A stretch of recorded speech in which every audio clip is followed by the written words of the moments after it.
the faculty of imagination. If you refine it, then you become just. Justice or adalat. If every individual became just, then we'll have a just society. Islam says that it came to establish social justice. The two extremes are tyranny, oppression. Yes, you oppress others. And the other extreme will be bearing tyranny. You would prepare and always accept oppression. So you're encouraging the tyrant to continue its oppression. So the two extremes are both discouraged, and one should become just. They should not oppress others and take the injustice. How you break the cycle of injustice, for example, the example is given is that your boss tells you off because you can't tell off your boss because he's your boss. So you come home and tell your wife off because you feel that I'm the stronger person. The man feels he's stronger. You know, even the bad look, you know, that evil look is an oppression because you only give it to the person weaker than you. You don't give it to someone who is huge, he'll beat you up. So you look and you give your dirty look or you know the evil look to the person who is weaker than you. You think your wife is weaker, so you take it out on her. Can't you cook properly? You have no problem. You just want to take out it from your system. My boss has told me off, so I have to take it out on someone else. So you take it out on someone weaker than you. Your wife doesn't stop. She would tell off on other children, you're breaking your toys.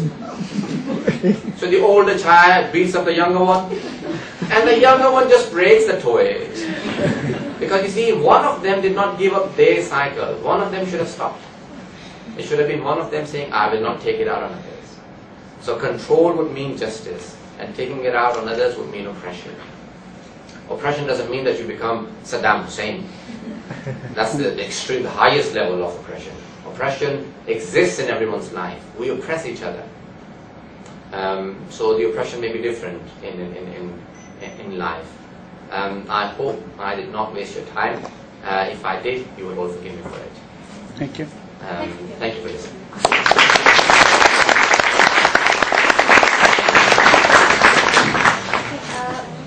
Maulana would take questions. It would be better if we do the questions which are related to the topic first, and then he's happy to take any questions. Can you raise your hand? Okay. Just hold on. Well, thank you. Thanks so much. This is really interesting, and thank you so much for coming to visit us at the university here.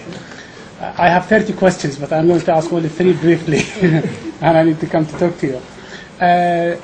You kindly actually took us through a very interesting journey, I mean, which is really too much to capture in 1 hour. So I'm trying to take notes, but I'm sorry I couldn't take it all. What's the difference between spirit and soul from the Islamic perspective? Also, I mean, for the benefit actually of some people in the audience and in general, in the Quran, God referred to Jesus as the Spirit of God, and how that means practically. And the third one actually, which is you mentioned that life is not just about to live for one's own life and desire, but to live to the others. What the goal we try to achieve in living for the others? And thank you. I'll try and remember all 3 questions. If I do forget, you'll remind me. The first part about Jesus or no, the difference between the spirit and the soul. And soul. Now, my mind, I'm trying to combine everything. The question is very philosophical. I will not go too much into it, just briefly. Many argue that soul and spirit are the same thing. Many philosophers argue there is no difference. Some argue no, there is a difference. One in Arabic is nafs and the other one is ruh. Nafs and ruh. Now the spirit is the ruh, and the spirit itself has the positive aspects. When the Quran says that kullu nafsin dha'iqatul maut, it is every soul that will taste death. They say there is a connection between body and spirit, and that is soul. That has death. The body has the spirit that leaves it, and therefore it is regarded as dead. But the ruh or the spirit lives. But I do not wish to go too much into it because it's a philosophical topic and it will confuse many people. Okay. I may not be able to explain it very well, you see, because it's a topic that is quite intellectual. Now the second question is about Jesus. God has referred to him as Spirit of God. Adam and Jesus, peace be upon them both, have been referred to in the Holy Quran as that they did not come to this world in a normal way that we all come. We are born from a father and mother. But Jesus and Adam did not come to this world in a, there is no physical development for them in that way. They were created, God says, وَنَفَخْتُ فِيهِ مِنْ رُوحِي, and I breathed into them my soul or my spirit. The word spirit, ruh, has been used here. I breathed into them my spirit, the ruh.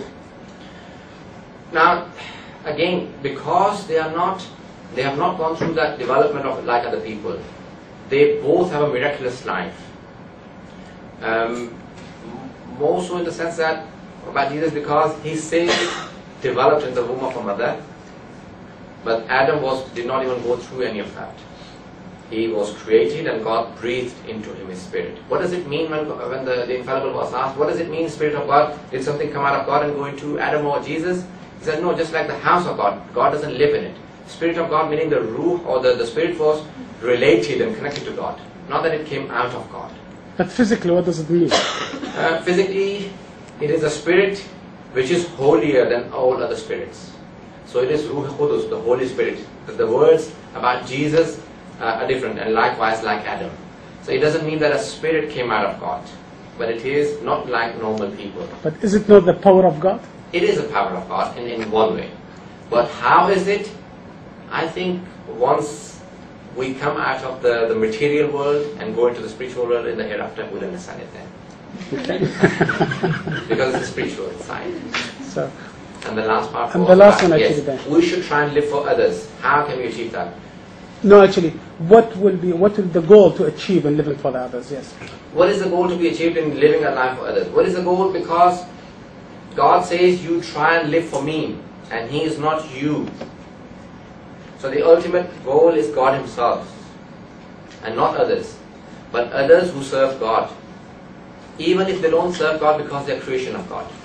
When the first Imam al-Islam, and the United Nations has actually sent that letter of Ali ibn Abi Talib from Nahj al-Balagha to all the Muslim governments in 2001, if I'm not mistaken. They said that this letter should be the means of governance for all Muslim leaders today. He says, O Malik, to Malik al-Ashtari writes, he says, O Malik, when you are working as a leader of the community, or when you are governing the people, there should be two aspects.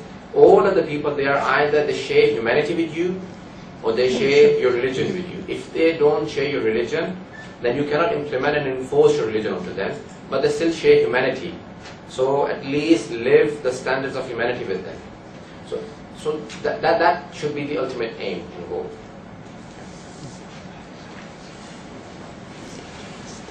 I just wanted to if you could clarify which chapter in the Quran is said about the Spirit of God being cast into Adam. Surah Al-Imran, Surah number 3. Indeed, the example, I'll try and read the verses. Indeed, the example of Jesus is like that of Adam. Surah number 3 has 200 verses, but I think it is 50 onwards. If you read, it talks about the Christianity, it talks about, it talks about Jesus. There are other verses as well. I'm only referring to this chapter, but I actually just now recall that there are other chapters that also talk about it. In Surah number 2 as well, verses 30 to 37, it talks about Adam being created and the Spirit of God. And Surah Fussilat, Surah number 14. So there are many different chapters I'm now recalling, probably 6-7 different chapters. But at least these 2-3